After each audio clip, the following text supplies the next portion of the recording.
nafu kemm ħadmet għall-lingwa Maltija fir-rigward anki tal-folklor u tradizzjonijiet Maltin. U allura bħala akkademja ħsibna li jkun xieraq u ġust anki magħha u max-xogħol kollu tagħha li waħda mit-taħdidiet li qed torganizza l-akkademja matul din is-sena ikunu waħda minnhom tkun proprju qed tiċċelebra lil din il-mara li ħadmet ħafna ħafna. Qed nieħu gost ukoll ħafna li magħna għaw ukoll bint Marlene u George Mifsud Kirkop, Bernice, xi ħin kien hawn Jerome ukoll, forsi naħseb li dieħel issa għax għadni kif għamiltu admit, ġifieri qed nirringrazzjahom tal-li naqdu magħna u qed nieħu gost ħafna li qed nagħmel konoxxenza tagħhom kemm il-bot. Ħalli ma nieħux ħafna iżjed ħin biex nitkellmu fuq din il-mara u l-ħidma kollha tagħha, magħna stidilna aħna lil Janika Xkembri Fava u lil Patrimark Montebello insellmilhom u nirringrazzjahom tal-li laqgħu l-istedina tagħna u tal-li ovvjament ħadu din il-biċċa xogħol kollha lil Janika llum tajnija biċċa xogħol oħra teknoloġika biex nagħmlu din it-taħdita żgħira biex infakru il-memorja ta' din il-mara. Kemm nintroduċi ftit liż-żewġ kelliema tagħna illejla u mbagħad inħalli f'idejhom biex iqasmu it-taħdita kif ħadmu huma fuqha u kif jixtiequ huma. Mela, kif semmejna magħna għandna lil Janika Xkembri Fava, Janika hija riċerkatriċi fil-proġett ta' tradizzjoni orali, hija wkoll għallima tal-Malti fi skola sekondarja. Hija wkoll tgħallem it-taqsima studju dwar it-tradizzjoni orali tad-Dipartiment tal-Malti fl-Università ta' Malta. Fl-2019 kienet waħda mir-riċerkaturi tal-proġett Il-Kelma fil-Komunità u bħalissa qiegħda tiġbor it-taqbil tal-festi flimkien ma' riċerkaturi oħra.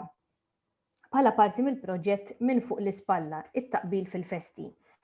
Hija studjat il-Malti u t-tagħlim tal-Malti fl-Università ta' Malta u qed tkompli tistħarreġ il-qasam ta' tradizzjoni orali, speċifikament versifikazzjonijiet ironiċi, bħala parti mir-riċerka tat-tieni maġisteru tagħha. Imbagħad għandna lil Patrimark li huwa Patri Dumnikan twieled ta' Sliema fl-1964 u studja mad-Dumnikan il-Belt u l-Ġiżwiti bil-Kirkara. Issieħeb mal-Ordni tal-Predikaturi d-Dumnikani fl-1980, għamel il-professjoni reliġjuża fl-1983 u ġie ordnat saċerdot fl-1989. Studja l-filosofija u t-teoloġija fil-Kolleġġ ta' San Tumas ta' Kwinu r-Rabat kif ukoll il-filosofija f'tal-Virtu ma' Peter Seracino Nglott u t-teoloġija fl-Università ta' Malta. Minn dawn l-istituzzjonijiet kiseb rispettivament il-lettorat fil-filosofija u t-teoloġija u l-baċellerat fit-teoloġija. Wara dan huwa kiseb il-liċenzjat u d-dottorat fil-filosofija mill-Università Angelikum ta' Ruma, l-Italja, u beda dottorat ieħor fil-filosofija fl-Università Complutensi ta' Madrid, Spanja. Huwa kiseb ukoll il-Maġisteru fil-Ġustizzja Kriminali mill-Università ta' Leicester, l-Ingilterra. Huwa awtur ta' diversi kotba ta' natura filosofika u kritika, għamel ħafna xogħol umanitarju fil-ħabs ta' Kordin, fil-Kottonera u mal-vittmi tal-kriminalità. Ovvjament dawn iż-żewġ riċerkaturi għandhom ħafna x'jaqsmu magħna dwar Marlene Mifsud Kirkop u issa se nħalli proprju f'idejhom. Grazzi ħafna. Ħanaqsam daqsxejn il-preżentazzjoni li ħejjejt.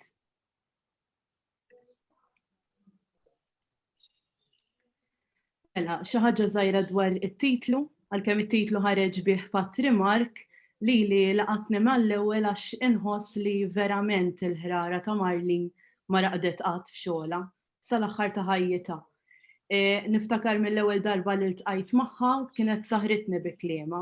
Ix-xogħol tal-folklor kienet tafu sew, kull dubju jew sitwazzjoni li kont niltaqa' magħha fir-riċerka, kienet tkun taf is-soluzzjoni jew għax tkun iltaqat magħha jew tirreferini għal xi sorsi li jistgħu jagħtuni aktar tarif. Jien sfortunatament ma kontx inni nafa l-ħafna snin, tista' tgħid laqana il-proġett dwar it-tradizzjoni orali meta il-professur Adrian Grima beda jlaqqana bħala tim biex niddiskutu l-proġett. Minn hemm sirt naf iżjed lil Marlene mill-qrib u bdiet tgħinni anke fir-riċerka tal-proġett u fl-istudji tiegħi. Kienet laqatni f'dara u domna sigħat sħaħ nitkellmu naraw qatt ta' xogħlijiet marbuta mal-folklor U din il-laqa ma kienx ta' darba biss, anzi il-bib ta' Marlin dejjem kien miftuħa lija. Min hemmhekk aktar bdejt ninduna x'ħeġġa u xi ħrara kellha din il-mara għal dan ix-xogħol l-aktar għax tant kellha esperjenza f'dan il-qasam li kienet taf kemm hemm xogħol xi jsir. Kull darba li niltaqa' magħha issemmi li kemm kienet tfadlilha xogħlijiet x'tagħmel u l-ġurnata lanqas kienet qed isservija li anka bil-lejl kienet qed taħdem. It-titlu Il-ħrara ma torqodx verament jixir ilha lil Marlin għax ħadmet bla qiegħda fuq il-folklor Malti. Mhux se ntawwal aktar għax jien għall-parti tiegħi aktar milli se nitkellem se nkun qed nuri xi xogħlijiet ta' Marlin Mifsud Kirkhope. It-taqsima tiegħi se jkollha 4 partijiet, se nagħti xi tarif biografiku dwar Marlin u xi osservazzjonijiet bikrin tagħha. Il-ħidma ta' Marlin flimkien ma' żewġa il-folklorista George Mifsud Kirkhope u wara se nitkellem fuq il-ħidma ta' Marlin kif komplet wara l-mewt ta' żewġa u fl-aħħar se nitkellem ftit fuq il-ħidma tagħha lejn l-aħħar snin ta' ħajjitha u kif għenet lil riċerkaturi żgħażagħ speċjalment kif għenet lili fir-riċerka. Mela, xi tarif biografiku, Marlin imwilda bħala Marija Carmela Sajd u twildet u għexet il-Kosta, kienet tifla weħida u kif kienet tirrakkunta li jistess kienet tifla kwieta u trabit f'ambjent sempliċi. Bżożita studjat il-mużika u d-drama u skonta drama anka taf li rakkuntar tal-ħrejjef. Kienet tħobb kull tip ta' arti, speċjalment il-letteratura, il-pittura u il-mużika. Għattat tista' tgħid il-parti kbira ta' ħajjitha tirriċerka u torganizza attivitajiet folkloristiċi hawn Malta kif ukoll barra minn xtutna. U barra li kienet riċerkatriċi għal ħafna snin ukoll għallima tal-Malti u l-Ingliż. Marlin il-folklor tista' tgħid ex-xitu, fil-fatt istess dejjem kienet tgħid li l-folklor mhux biss studjat u ma trabbit fih. Għexet tradizzjonijiet li llum il-ġurnata nqataw jew baqa' biss frammenti tagħhom. U l-aktar ħaġa importanti li kienet persuna tosserva ħafna minn xkunita. U għalhekk ċertu tradizzjonijiet li llum inqataw jew inbidlu tiftakarhom sew. Fil-fatt fl-aħħar telefonata li għamilt lil Marlin qabel sfortunatament ħallietna, tatni xi tarif dwar il-logħba Onġi Onġi Onġella u rrakkontat li wkoll kif kienet tintlab din il-logħba meta kellha biss 4 snin. Kienet qaltli li omma ta' dil-età mhux dejjem kienet ħallija tilab għax kien ikun hemm tfal akbar minnha, imma hi xorta kienet tosserva x'kien isir. Fil-fatt fit-telefonata tagħti ħafna dettalji dwar din il-logħba u anke f'liema parti tal-mosta kienet tintlab. Barra minn hekk għanniet li wkoll xi taħnin li kienet taf nannita u omma u li jitalmet minn tfulita u baqgħet anke tannihom lil-ulieda u li tulieda. Ħansemmalkom parti mit-telefonata. Ir-recording mhuwiex daqstant ċar imma sfortunatament dak iż-żmien minħabba saħħitha Marlin kienet ippreferit li nagħmlu l-intervista minn fuq it-telefon u nirrikordjawha. Apparti minn hekk, id-deskrizzjoni ta' kif tintlab Onġi Onġi Onġella hija bl-Ingliż minħabba li l-professur Oscar Abenoħar meta ġie Malta biex jagħti taħdita bħala parti mill-proġett dwar it-tradizzjoni orali, xtaq xi tarif dwar din il-logħba mingħand Marlin.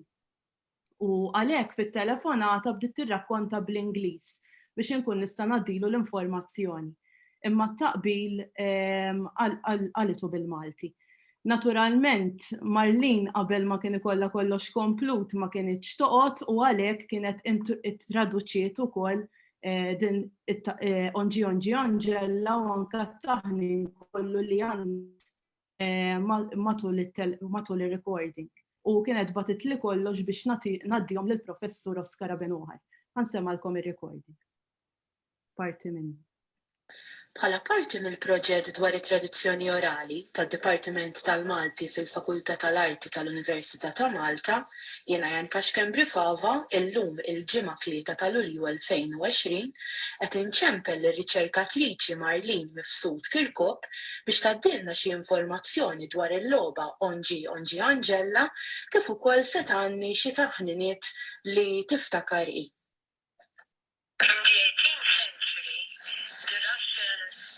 Grigori Karajevsky visited Malta and was greatly impressed by the absolute poverty in which the Maltese lived. So much so, he writes, that fathers of young daughters were ready to give their daughter a night to do with her as she pleased. One must keep this in mind. Onġi Anġella means Inġiro, turning round, Inġiro, turning round, Anġella, maiden. So there used to be, I remember from when I was 4 years old, in Moscow, my hometown, where there is the government primary school, in Groniet Street, it meets with Tower Street. And this street there becomes wider. So there used to be children playing there, playing Onġi Onġi Anġella. There used to be the girl in the middle. I don't remember if she did anything, but she just stood there in the middle. Then a circle of girls and boys dancing around her, and an outer circle of girls and boys dancing around her the other way, in the other direction. So, the Pashatore, the ambassador sent by the night for the girl, wouldn't be able to get in, because one circle was going round the one direction, and another circle was going round in the other direction, all the time singing Onġi Onġi Anġella. I remember it for when I was 4 years old. Onġi Onġi Anġella, Onġi o Cavaler, bum bum il-bib. Onġi Onġi Anġella, bum bum il-bib. Onġi o Cavaler. Minġi, minġi, minġi. Onġi Onġi Anġella, minġi. Minġi, minġi, Onġi o Cavaler. Il-passatore, Onġi Onġi Anġella, il-passatore, Onġi o Cavaler. Xirid il-passatore, Onġi Onġi Anġella, xirid il-passatore, Onġi o Cavaler. Irid tifla sabiħa, Onġi Onġi Anġella, irid tifla sabiħa, Onġi o Cavaler. Min hija din it-tifla, Onġi Onġi Anġella, min hija din it-tifla, Onġi o Cavaler. Din hija Vittorina, Onġi Onġi Anġella, din hija Vittorina, Onġi o Cavaler. X'natuha din it-tifla, Onġi Onġi Anġella, x'natuha din it-tifla, Onġi o Cavaler. Intuha pupa sabiħa, Onġi Onġi Anġella, intuha pupa sabiħa, Onġi o Cavaler. X'natuha din it-tifla, Onġi Onġi Anġella, x'natuha din it-tifla, Onġi o Cavaler. Intuha libsa sabiħa, Onġi Onġi Anġella, intuha libsa sabiħa, Onġi o Cavaler. U dana mhux biżejjed onġi onġella, u dana mhux biżejjed onġi kabalem. X'intu din it-tifla onġi onġella, x'intu din it-tifla onġi kabalem. Natu għadġur dimmo li onġi onġella, natu għadġur dimmo li onġi kabalem. Ħudu għala triduwa, xaħna mannix nambuwa, ħudu għala triduwa, onġi kabalem.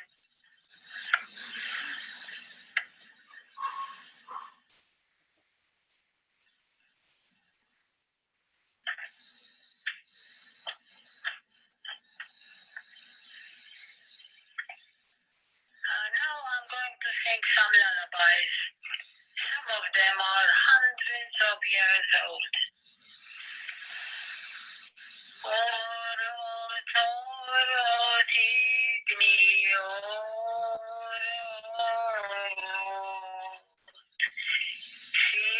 fil-benina tal-għari.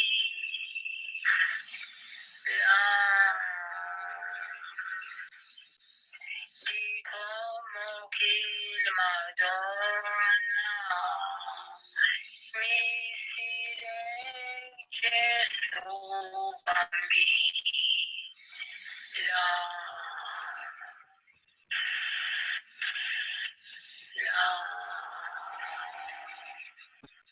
Mela, Marlene tkompli tanni ħafna aktar taħniniet matul it-telefonata u min jixtieq jisma' recording komplu tista' jidħol fis-sit malti.mt fejn hemm recording sul filmati tal-intervisti u taħdidiet kollha li jsiru bħala parti mill-proġett.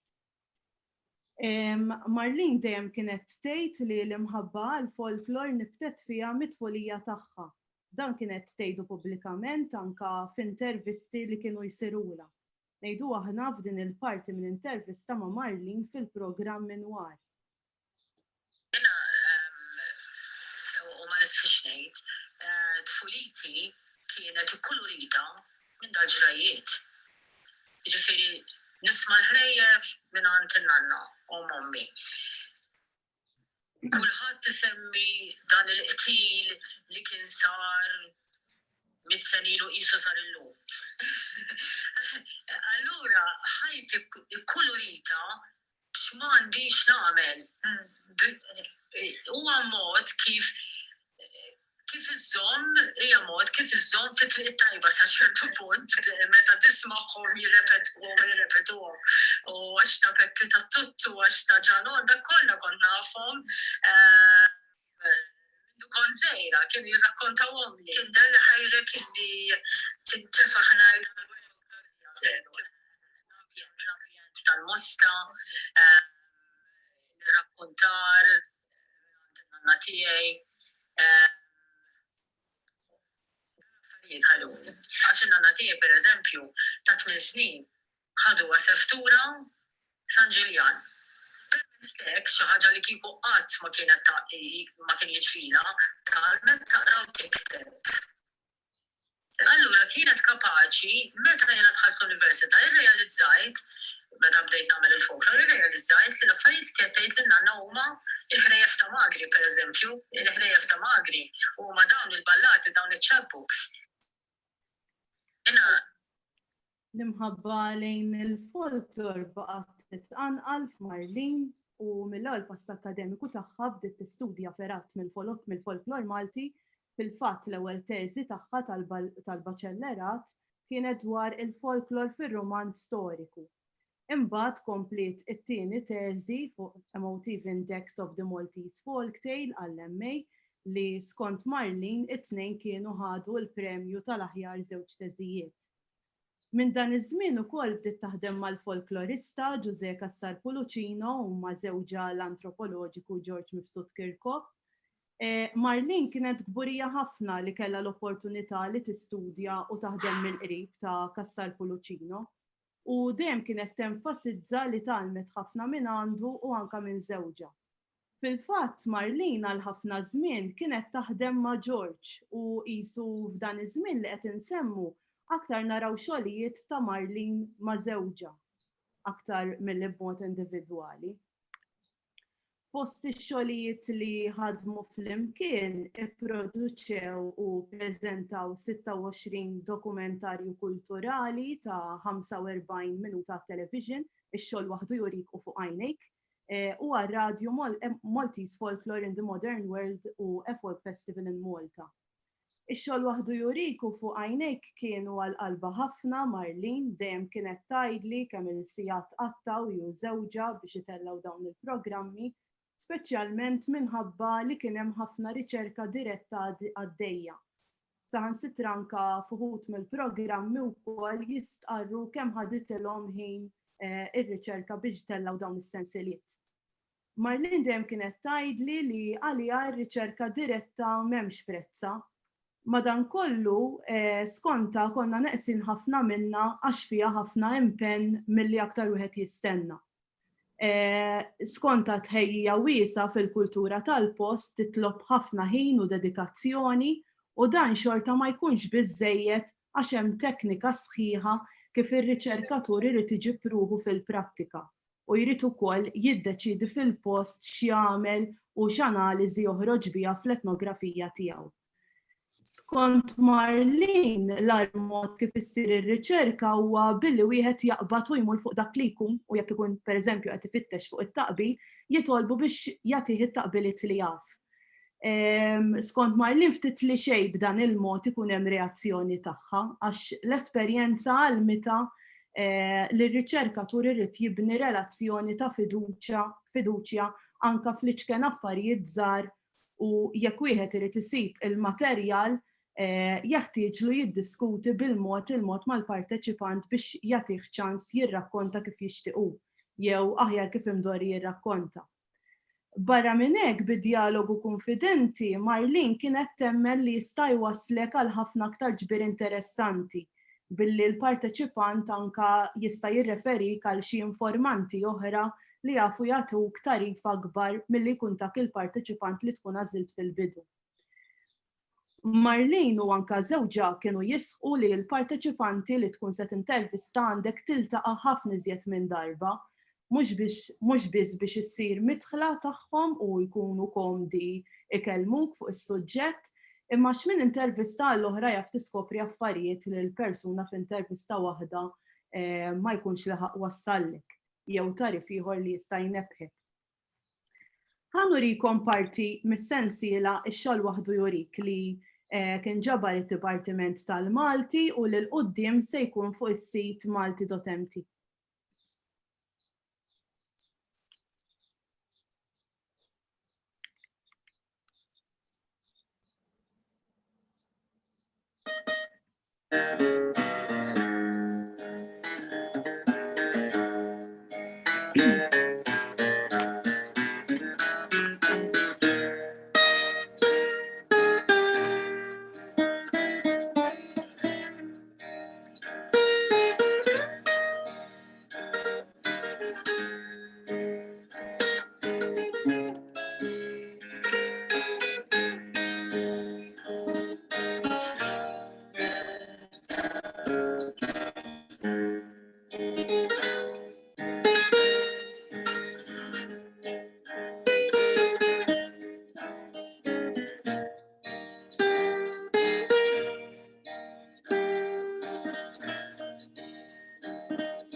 Ix-xogħol tal-ħadid minn dejjem kien marbut sewwa mal-ħajja Maltija. Qabel ma daħal l-aluminium, kienu jintefqu flejjes kbar b'siġġijiet tal-ħadid, twieqi, galleriji u turġien. Ikollna nammettu li x-xogħol tal-ħadid naqas sew, imma tbaqa' Maltin u għawċi li jriduh. Il-progress fil-moderniżmu qiegħed jgħin biex dan ix-xogħol jerġa' jieħu r-ruħ. Ngħidu s-sewwa domna ħafna ma sibna ħaddiet minn dan l-antiki, iżda kelma ma' ħabibna ġew Mizzi mir-Raħal Ġdid laqgħetna ma' żewġ taħwa Emilio u Salvo Orlando. Din il-familja, kif se tisimgħu minn fom Emilio stess, ilha snin ta' snin f'din is-sena. Il-kontijiet ta' missierhom kien iżommhom għal tal-apposta u l-ħanut kbir tagħhom jixduh sewwa dan. Emilio, intom bħala familja ilkom snin itwal taħdmu bħala xogħol tal-ħaddieda. Xi kemmilkom? Għana, jena għek jenna, ta' 4 snin kont nilab mal-forġa diġa. Missieri, kien kull ġurnata għandhom it-sena. Dejjem ħaddiet, u r-rafta tiegħu ħaddida kollha. Fuq il-karta għandna stampati għana 18, 70. Mela lkom 125 sena. Mbagħad għandna nannu l-buz. Ġifieri terġa' ma tqabel kellkom familji. Il-familja iktar. Nibqgħu sejrin, no. Xi kemm tikkalkula għandkom 300-500 sena? Għandna fuq 350 sena wkoll. Sew. Nisimgħu jgħid il-missieri. Issa. Intom dejjem hawnhekk raħal ġdid bix-xogħol tagħkom. Aħna mġejjem raħal ġdid. L-ewwel kien iż-żejtun missier kien jaħdem. Mbagħad ġie jaħdem ħartar xiel. Mbagħad ġejna hawnhekk u twelid taw jiena. Ġifieri twelid inna 60 sena hawnhekk aħna. X'tiftakar inti minn żmien tfulitek ġa qedtilna li fit-tfulitek kont diġà qed tgħin il-missierek fix-xogħol ħadi. X'tiftakar x'għamilt fit-tfulitek biex tgħallem dis-sena minn tkunitek biex bin is-sena għandu nofsa inti dik is-sitwazzjoni tiegħek. Jiena qabel kont immur l-iskola kont irrid naħdem għax kont nħobbu x-xogħol. U meta niġi naħdem ukoll. Jiġifieri iktar naħdem, jiena aħna konna naħdmu qabel. Konna naħdmu għal ma studaxxi. Pereżempju, ċappetti, li ngħidulhom aħna guffuni. Sewa, ġejtina, x'inhi dik? Di guffuna, jgħidula ċappetta, aħna ngħidulha guffuna. U dak il-partit li qed nara dak x'tajtu? Daw, fiha dan ngħidulu l-bukkum. Sewa. Din ngħidula l-brokka. U din ngħidula l-fimna. U din ngħidula l-pjanċa. Għaw sejrin, u Mela, kontu tagħmlu dak iċ-ċappetti, x'iktar, x'kontu tagħmlu? Kif stajtu tinnotaw, Marlin flimkien ma' George kienu jieħdu bis-serjetà l-intervisti li kienu jagħmlu u kellhom teknika tajba ħafna li tgħin lil parteċipant jispjega anke affarijiet li għalih ikunu ovvji u allura jekk ma tfakrux il-parteċipanti ħallihom barra. Marlin kienet tispjegali li huma dejjem kienu jibdew billi jiltaqgħu mal-parteċipant mill-inqas 3 darbiet u minn hemm jibdew jiġbru tarif ġenerali dwar il-parteċipant sa ma jaslu għad-dettalji aktar speċifiċi. Waqt l-intervisti billi ħafna drabi kienu jużaw intervisti semi-strutturati kienu jimprovizzaw biex jiġbru aktar tarif. Fuq l-intervisti skont kif esperjenzat Marlin hemm ħafna xi ngħid u ma stajtx ma nsemmix dan il-punt għax Marlin kienet tinsisti ħafna fuq dan il-punt li jekk irridu li jkollna riċerkaturi serji jeħtieġ jitħarġu tajjeb fl-intervisti. Dan qalitu anke pubblikament f'xi taħdidiet li kellna bħala parti mill-proġett dwar it-tradizzjoni orali u anke xi laqgħat li kien ikollna mal-koordinaturi u mal-kumplamentat-tim. Hemm ħafna xogħlijiet li ħadmu flimkien Marlin u George imma ovvjament minħabba l-ħin ma nistgħux naraw kollox.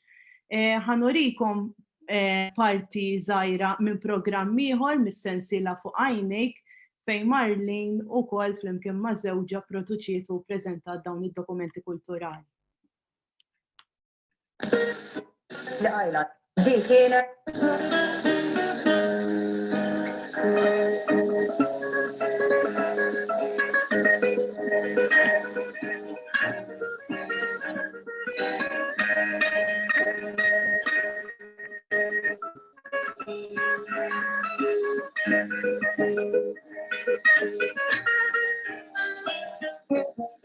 fil-ħajja maġra tal-lum. Qatt nieqfu naħsbu fix-xogħol u l-bagħtija biex jinħadmu drappijiet u l-ħwejjeġ li nużaw u nilbsu. Għal missierijietna kienet xogħol oħra. Għalihom din kienet il-ħajja ta' kuljum. Minnew jagħmlu drappijiet. Dan l-ewwel programm ta' din is-sensiela ġdida tagħna sibna xaqqa f'moċta biex nagħtu daqqatajn lejn dan ix-xogħol. Ara, għadkom kemm smajtu l-idjoma sibna x'oqqat mutta. U hemm ukoll il-proverbju Marzu Marcellu in-nanna taħraq il-mostru rixtellu li jortuna ma' din il-kultura antika Maltija li qajna għadna nisimgħu biha.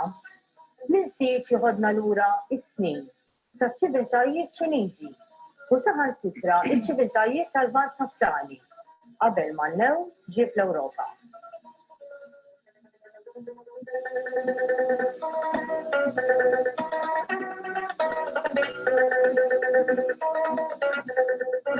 Kif se naraw, il-kelma new hija wiesa ħafna. Fiha jidħlu bosta għodda bħall-imterka, il-mettid u l-ixtejqa. Fis-seklu 18 ħafna kienu jaqilgħu xieklu mix-xogħol tal-qoton u mix-xogħol tad-daqq tal-qoton. Sa xi żmien ilu kienu għadhom jagħmlu il-ġled, is-sidrija u l-qalziet tal-kaċċaturi mill-qoton aħmar għas-sinjuri bħall-avukati, il-periti u t-tobba. Imma llum, fl-aħħar snin tas-seklu 20, ix-xogħol tan-newl tilef kważi għal kollox l-importanza ta' dari. Xorti tajba, iltqajna ma' tnejn minn dawn il-ħaddiema. It-tnejn Awċi, id-daqqaq Ġanni Saliba mill-Asri u Teresa Ċini mill-Arb.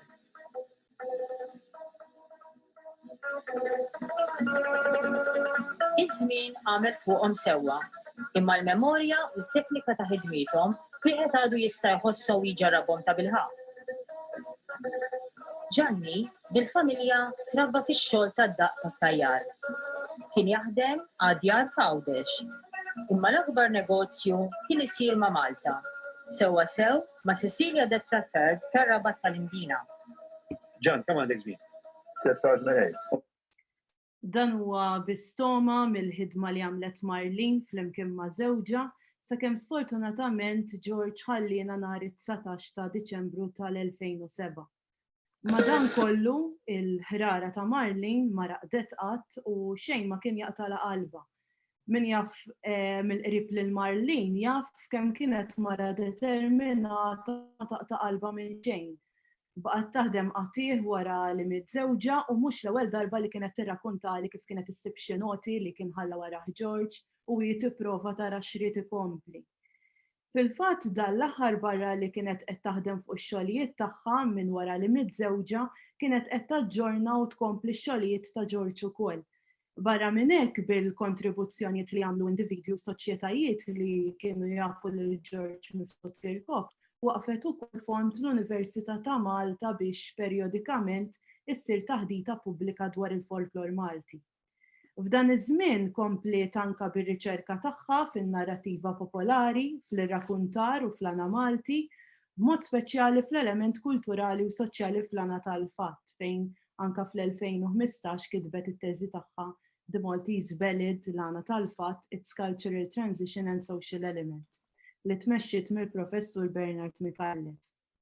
Ħadet sehem f'aktar konferenzi Malta u barra fejn preżentat fost l-oħrajn Maltese Folk Narrative, the first 10 years of the Maltese Folk Singing Festival, the development of Maltese Ballads, barra diversi sessjonijiet tal-għana u tal-irrakkuntar kemm f'Malta kif ukoll barra.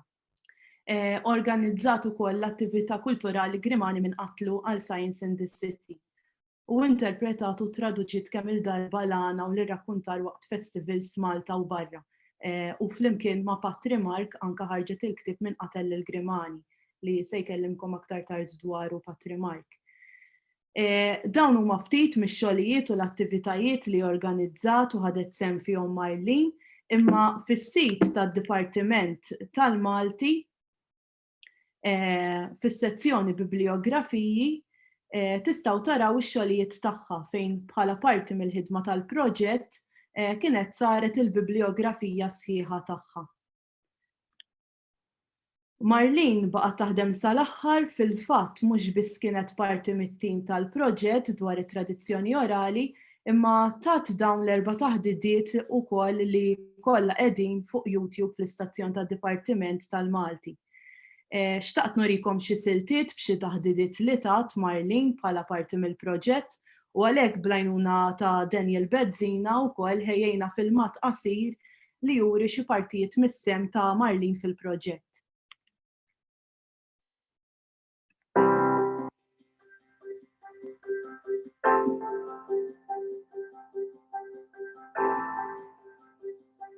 din it-taħdida ibbażata fuq teżi reċenti li għamilt tal-kors Literary Tradition and Popular Culture taħt il-gwida ta' Dr. Bernard Lucalle.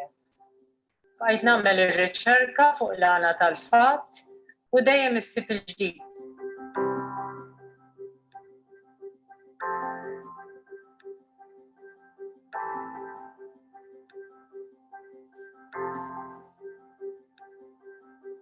Il-folkloristi tradizzjonali ma jaċċettawx l-analiżi psikoloġika huwa din.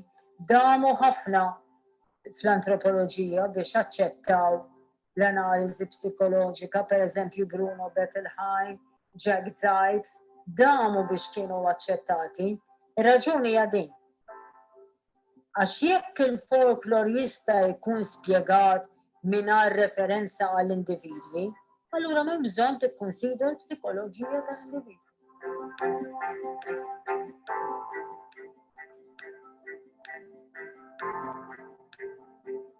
Qatel il-ħanżira msemna, attaħħa flili fuq il-kromb fl-għalqa u kirwielu l-klieb. Mela jekk hommu qaltlu li jridu jagħmlu il-ħanżira joqtluha u jagħmluha mal-kromb, il-kromb kien għadu fl-għalqa u dak minn għalha ħamex id-drabura. Mela, dan huwa t-sejjer ta' niesna li ħareġ fl-1967 imma kienu nġabru fl-40ijiet u fil-50ijiet ta' José Cassar Pulicino.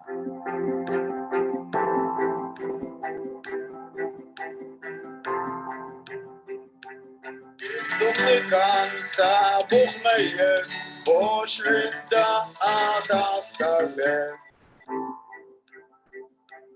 Għattiet ta' tliet kapuċċini, għarri ta' għabida, dan kien kriminali u xewa tliet kapuċċini li il-mara ħbit fil-forn, xwijom fil-forn.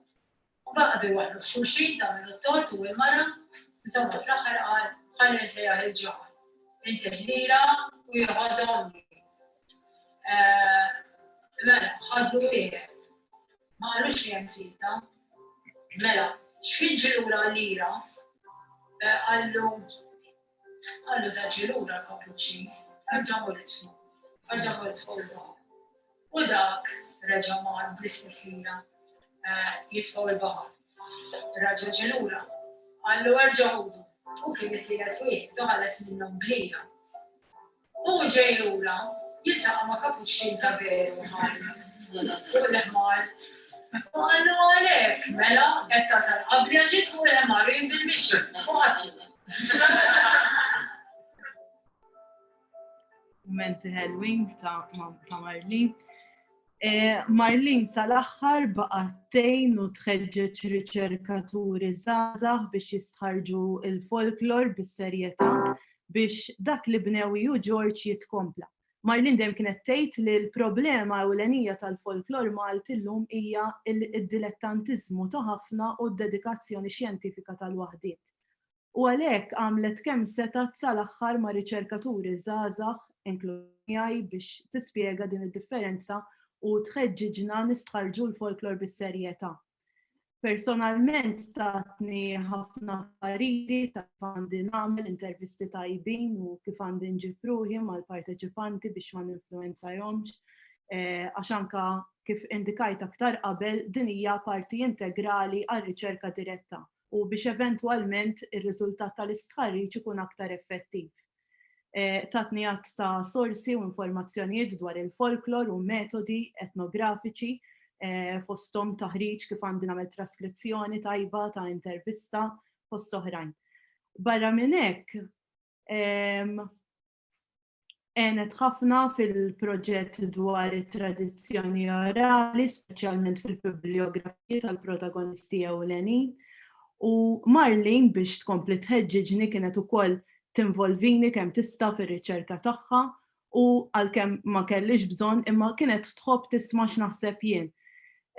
U għalhekk il-ħrara li kellha Marlin nittama li tibqa' tintiret fir-riċerkaturi żgħażagħ għax naħseb li b'hekk biss nistgħu nagħtu ġieħ lil Marlin li sal-aħħar nifsijiet tagħha baqgħet taħdem bla qiegħda fuq il-folklor Malti. Grazzi ħafna.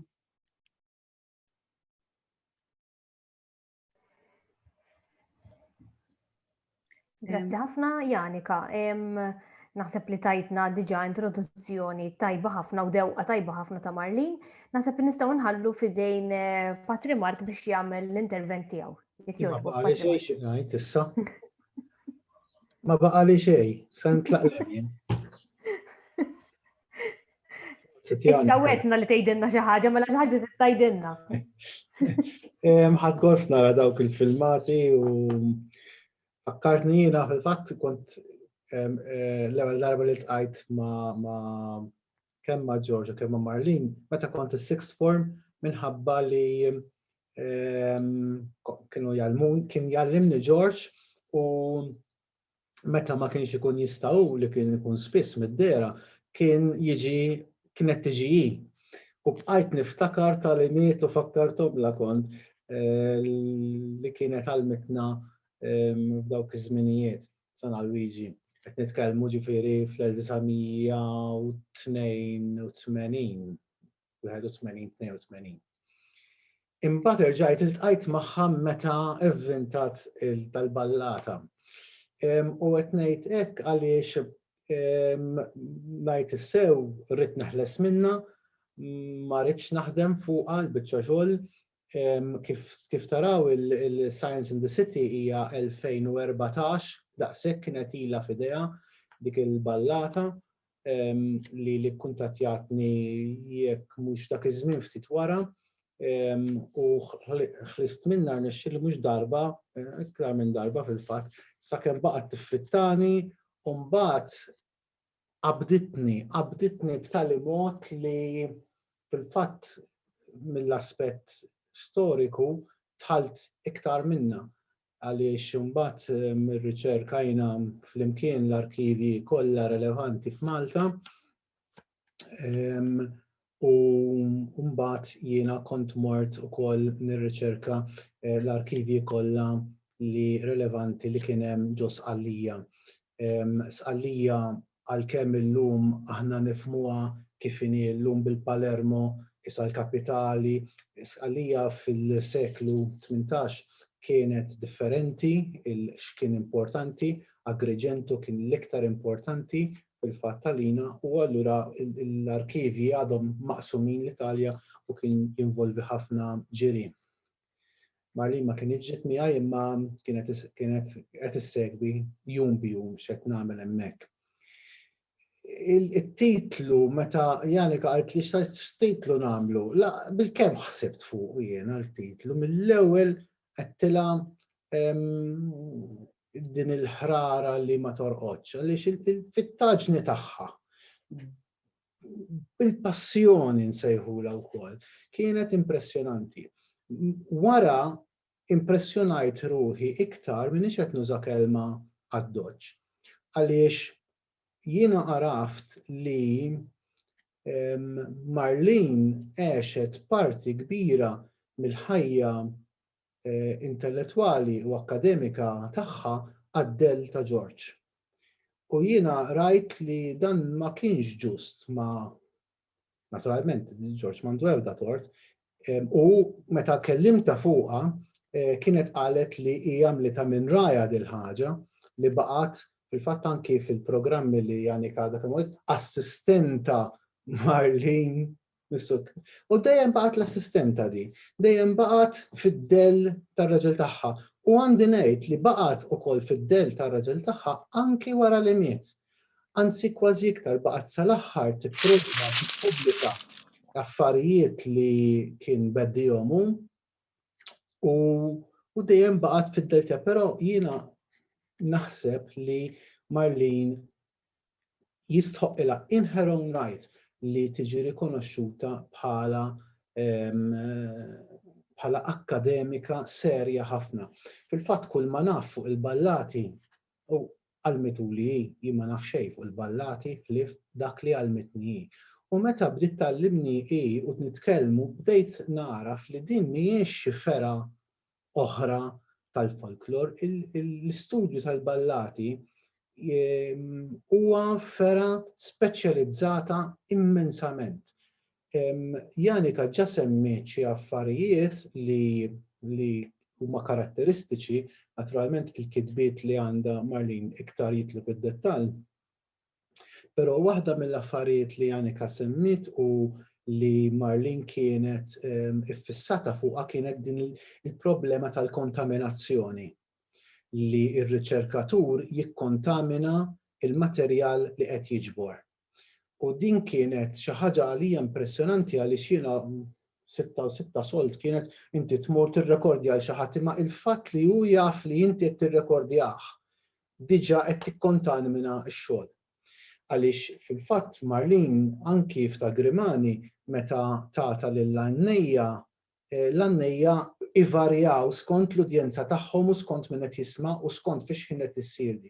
U dik hija kontaminazzjoni.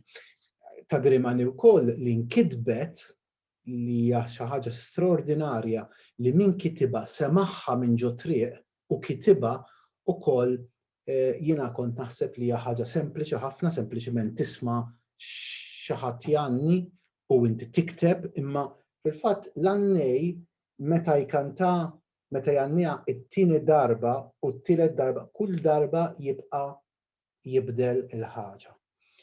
U waħda mill-kliem li għalmitni Marlene kienet li u issa użajta jingħad jismaħħa u jikkupja. Fil-fatt il-kelma użata Janika tallimni, il-kelma użata hija jiġbora.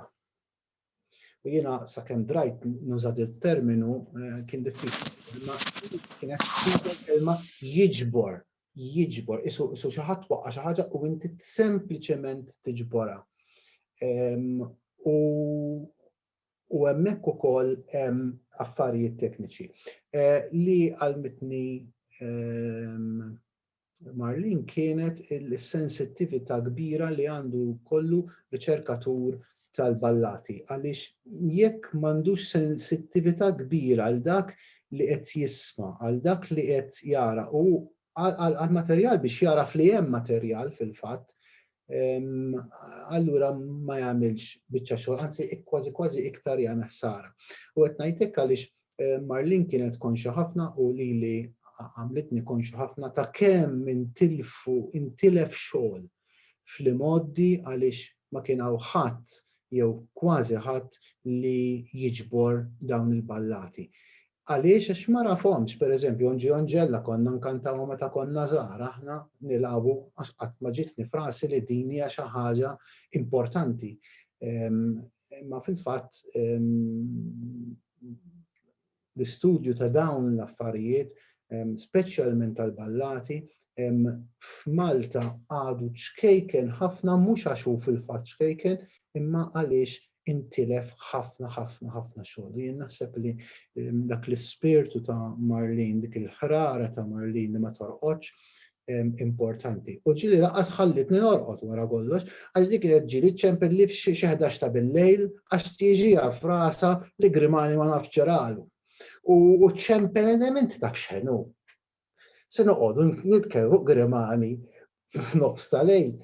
Imma fil-fatt imbagħad konna nagħmlu xi siegħa jew ma nafx kemm nitħattu fuq dettall ċkejken li ġieha f'rasha u qabdet u ċemplit li jiena kont il-ħeġġiġa tagħmel għaliex importanti li ma' Marlene fil-fatt fimt li dawk huma mumenti speċjali ta' tnebbieħ li ma nistax u kont il-ħeġġiġa u dispjaċini mbagħad kienet toqgħod iċċempilli bil-lejl u mbagħad irid iqum fil-għod.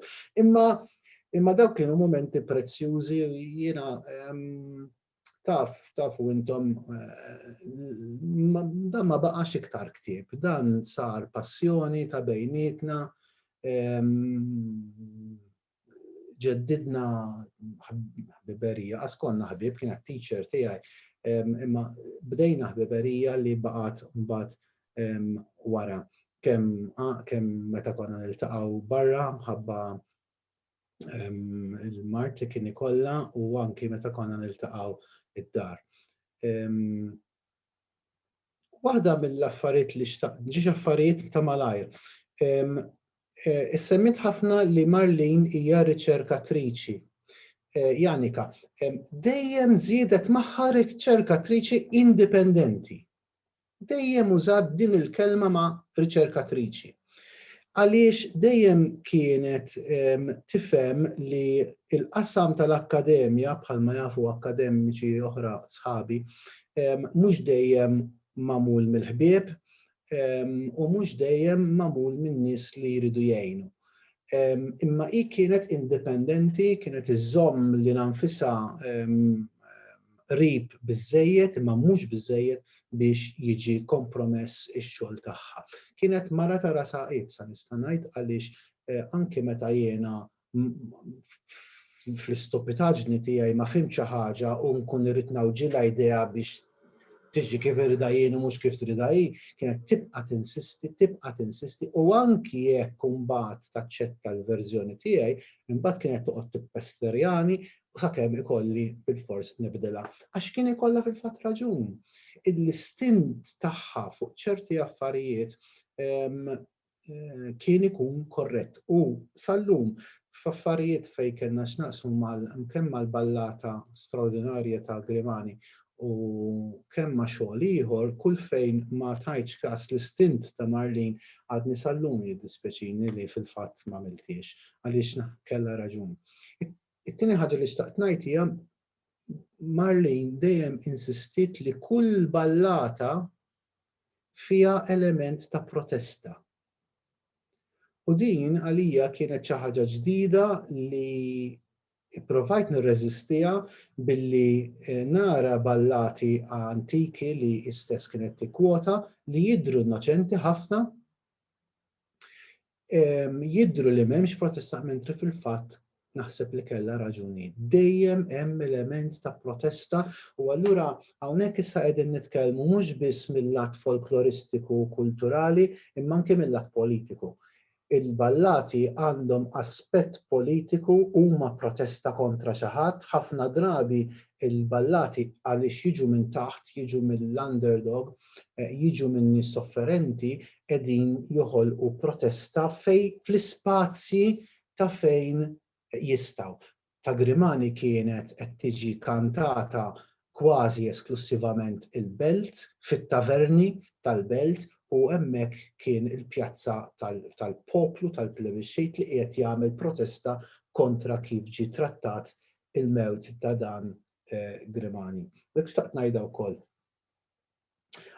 Il-ballata, il-ktieb għalkemm poġġejna l-istorja ta' Grimani fuq quddiem u għamilni isu kien xi ġallo, dak il-Taljani sejħu ġallo, ħallejna l-kurzita min jaqraħ, introduċejna bil-mod l-affarijiet u tibqa' sal-aħħar naqqa suspans.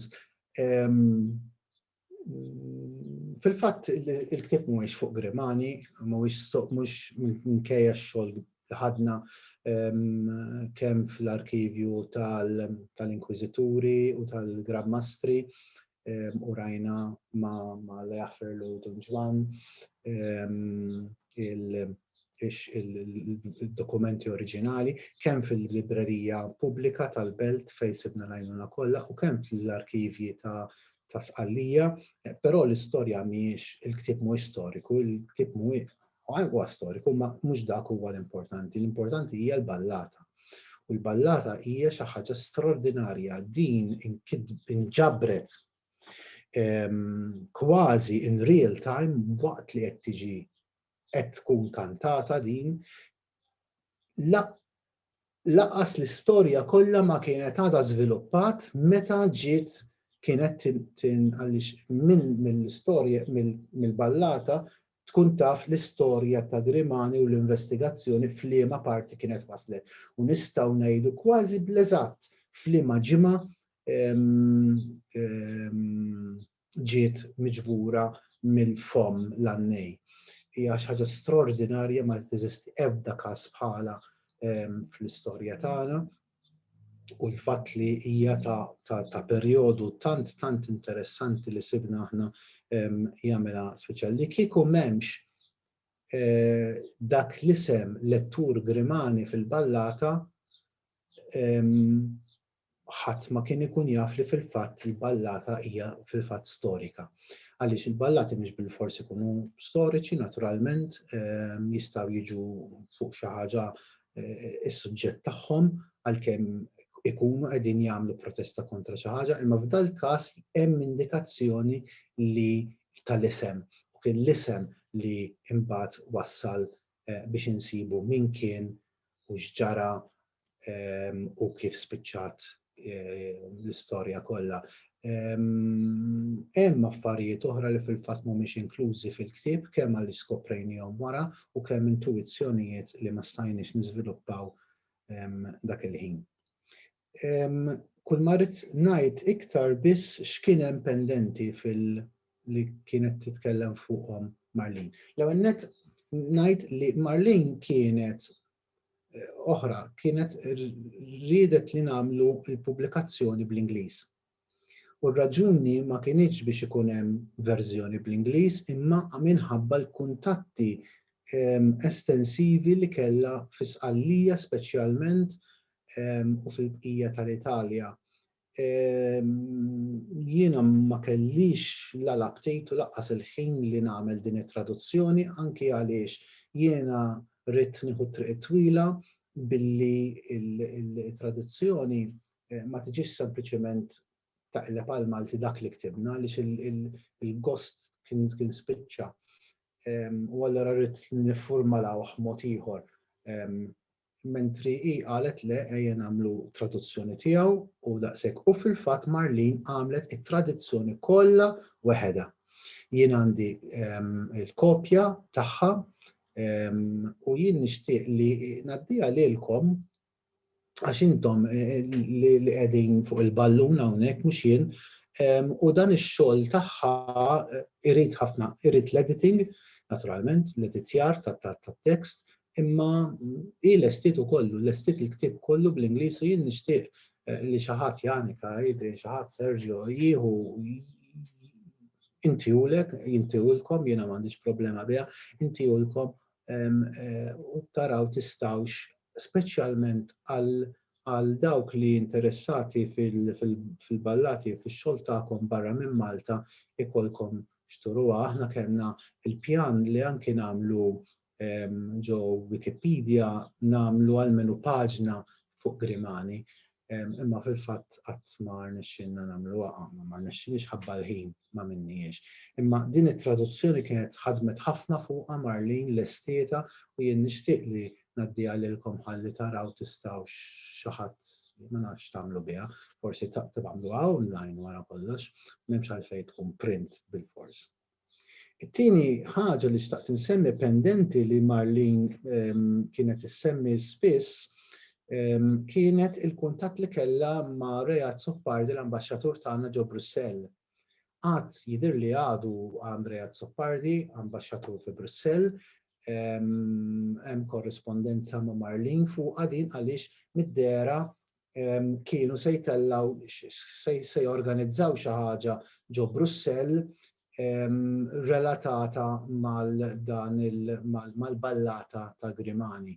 Din hija xi ħaġa li jiena ma interessajtx ruħi wisq fiha, però naf li Marlene kellha dan il-kuntatt u jien nista' ngħaddih lil min interessat minnkom biex tkompluh.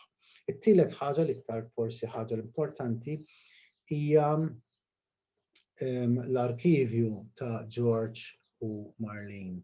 Meta Bernice u Jerome kienu Malta, konna tkellimna tikka żgħira fuq it-suntir tal-Knisja li mbagħad tkellimt fil-fatt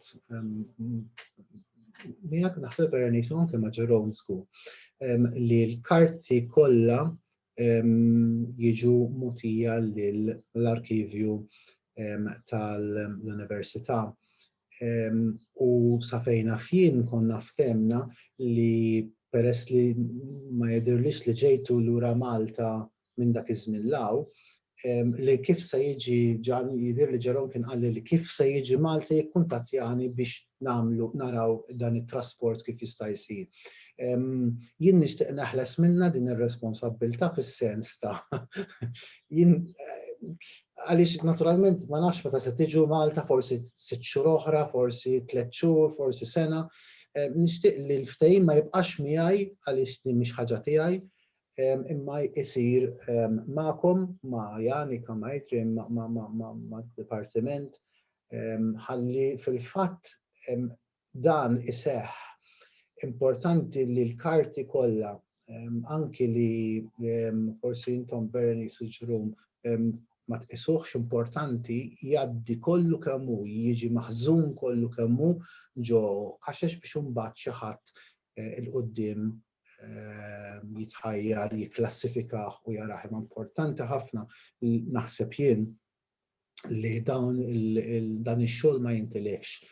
Dan huwa l-mod kif jistgħu jibqgħu din il-ħerqa tista' tkompli ta' kemm ta' George u kemm ta' Marlene, u jiena ċert li meta l-karti jkunu fl-università jkunu ċertament safe u anki aċċessibbli għal riċerkaturi oħrajn. Naħseb jiena nista' naqafha u mbagħad hekk hemm xi ħadd li jrid jistaqsi xi ħaġa le Janika.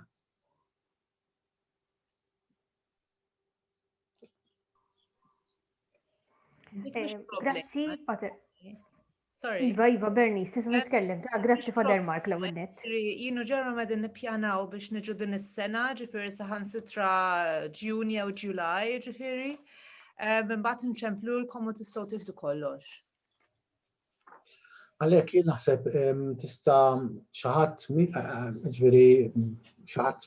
jikkoordina il ħaġa, għandkom il-kuntatti ta' Berenice u ta' Jerome u tagħmluha importanti li ssir li xi ħadd jieħu responsabilità tagħha li mhux jien. Lej, jiena kif jafu Berenice u Jerome, Patri Mark, konna tkellimna fuq it-suntir kif attenti u l-librerija tal-Università diġà tat kelma li tista' tuħsib kollox il-ġar u l-iktar ħaġa importanti li katalogar. Dak isir wara mbagħad.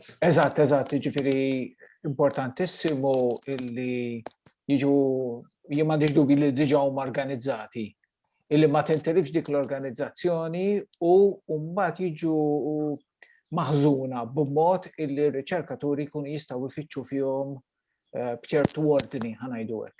Imma nixtieq ringrazzja fil-fatt id-direttur tal-librerija Jerome u Berenice jafu illi diġà aċċetta mill-bidu mill-bidunet illi din il-ħaġa li konna tkellimna fuqha flimkien Patri Mark fuq il-suntir. Smajt Adrian li l-loġistika tagħha ħodu ħsiebha 100% u l-librerija anke l-ġar fidej l-librerija fil-fatt.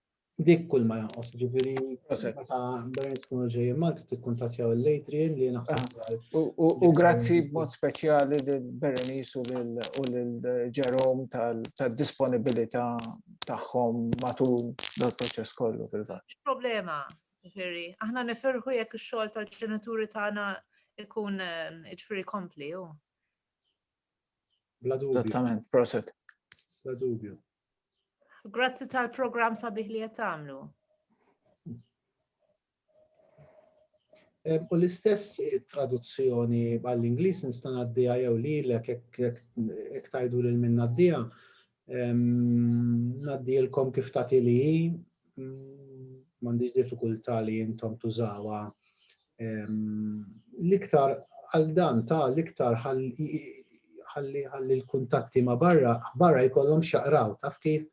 Aħna bħala Patri Mark bħala Dipartiment tal-Malti nagħmlu dak kollu illi hemm bżonn biex ix-xogħol kollu ta' Marlene u ta' George speċi jintuża bl-aħjar mod u jkun aċċessibbli b'mod pubbliku għal kulħadd mingħajr ovvjament ma sriħ sara. Dan japplika wkoll għal din it-traduzzjoni, ġifieri mbagħad biftehim ma' Jerome u ma' Berenice. Aħna nagħmlu li hemm bżonn u miegħek naturalment nagħmlu dak kollu li hemm bżonn, jiġifieri disponibilità sħiħa. Il-pandemija ovvjament ħarbtet lilna l-kol anki f'din il-ħaġa. Imma naturalment l-iktar ħaġa importanti d-direttur tal-librerija tagħna l-kelma mill-ewwel bil-miktub bniedem serju ħafna u l-librerija tagħmel xogħol jien rajt il-librerija taħdem bl-arkivju ta' Giuseppe Kuti u jagħmlu xogħol mill-aqwa. Jiġifieri fuq din il-biċċa xogħol ta' traduzzjoni jien naħseb li għadejja tajba ħafna, jiġifieri mhux problema biex bħala departiment insibu li xi ħadd li jagħmel ix-xogħol normali tal-copy editing. Però naturalment nitkellmu ma' Jerome u ma' Bernice u miegħek meta jkun il-waqt. Jiġifieri jiena kellmuni min-naħa tad-dipartiment jiena disponibbli naturalment. Ma nafx hemm xi mistoqsijiet, Janika. Anne-Marie? Iva, jekk hemm xi mistoqsijiet jew xi kummenti minn dawk li huma preżenti hawnhekk jistgħu jgħaddu l-kummenti tagħhom jew jistaqsu lil Janika jew lil Patrimark dak li jixtiequ. Anne-Marie, kemm inżid kumment żgħir jekk jogħġbok ma' dak li qal Adrian. Adrian kif taf konna qegħdin inkomplu wkoll niskenjaw ir-ritratti li kien Dr. George Marsud Kirkhope u l-pandemija ħarbtitna, mhux vera, x'jiena niftakarni kont immur nżur lil Marlini, jittini ritratti niskenjan, nirriturnhom, mbagħad il-pandemija ħarbtitna. Ġifieri dak il-proġett jalla jkompli ukoll, ġifieri dawk ir-ritratti li kienu ovvjament kienu jittieħdu dak iż-żmien bil-pellikola, ġifieri bis-sistema mhux diġitali, għalhekk l-iskop tagħhom li jiġu diġitalizzati. U għadfadalli hawnhekk xi ritratti li rrid nirriturnhom, ġifieri nixtieq li malli jkun hemm l-opportunità li Bernice u Jerome kunu Malta, nixtieq li l-ewnet mhumiex tiegħi jrid nirriturnhom u jalla dal-proġett ukoll tal-pubblikazzjoni tal-ktieb iseħħ ukoll, ġifieri jista' jsir ftehim ħalli kull ħaġa li hemm tkun aċċessibbli għall-istudjużi wkoll. Grazzi ħafna. Prosit. Grazzi Joe, grazzi.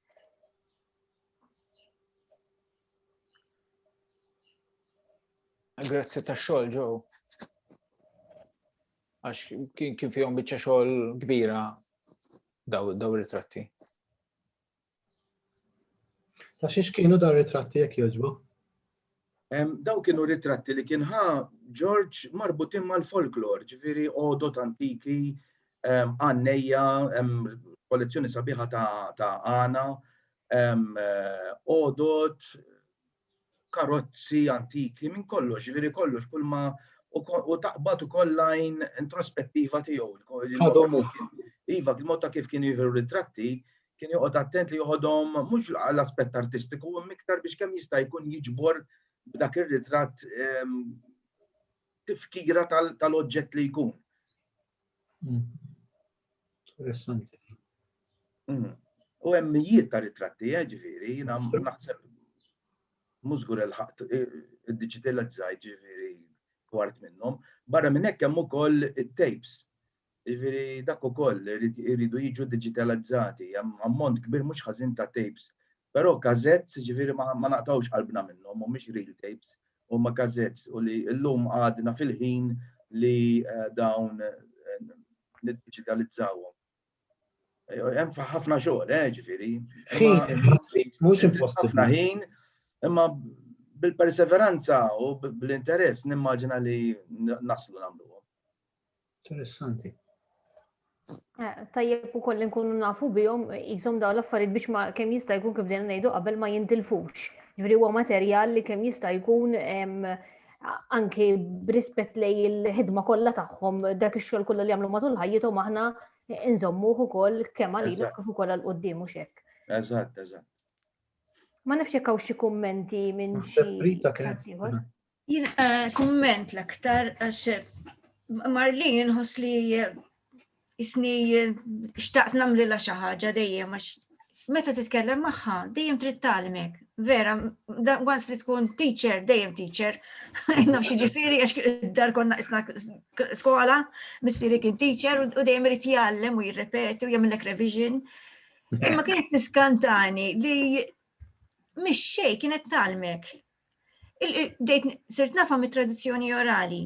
Mbagħad forsi kont immur wassala jew kien ikollha xi taħdita ftit ħafna. Però f'dak il-mumenti osra kienet impressjonani kemm kellha l-ambjent tal-mosta għadu ġo fiha. Kont nisħajla qisha xitla bleru hemmhekk u għadda qed tara l-postijiet li kibret fihom meta fit-tfulita. U l-lob, speċjalment il-lob, kienet issemmi isa kont nara t-tifla. Mhux l-għaliema biss, kien hemm xi ħaġa fiha li t-tfulija kienet vera vibranti, X'kienet qed nisma' ta' onġella u l-mod kif qed tirrakkonta, qed nimmaġina qed taqbes jiena u ġejja u sejra mal-ħajt. U aħna konna nilabuha ħafna dik, iktar fit-suntir nħabtu mal-bib tal-Knisja.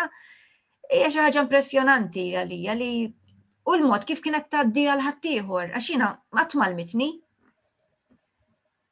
Imma xi ħaġa li hekk xtaqt inżomma ħajja di fil-memorja tiegħi.